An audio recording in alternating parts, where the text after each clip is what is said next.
And what's interesting to me too is when someone dies in this country right now, they're not talking about the high blood pressure, the diabetes, the stroke. They say, did they die from COVID?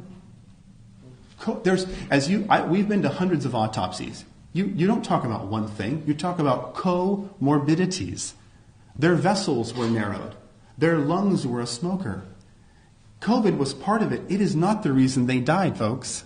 It is one of many reasons. So to be so simplistic to say that's a COVID death because they have COVID, you know how many people die with pneumonia or people that die from flu? With flu, I should say. It's not from flu.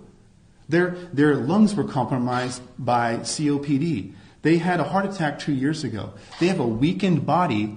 We aren't pressured to test for flu. But ER doctors now, my friends that I talk to say, it's interesting. When I'm writing up my death report, I'm being pressured to add COVID. Why is that?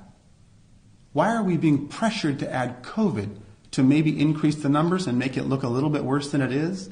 I think so. So this is what I'm hearing from physicians I talk to in Wisconsin, New York, and everywhere. So you think that physicians are being pressured to make the numbers look worse than they are? They're being pressured to add it to their diagnostic list. And so where is that pressure coming from, in your opinion? Well, I'm probably coming from the administration. So their administration is saying, or the Newsom administration? It's probably coming from the hospital administration. I didn't ask them specifically, but they said we're being pressured in-house to add COVID to the diagnostic list when we think it has nothing to do with the actual cause of death. You can't confirm that beyond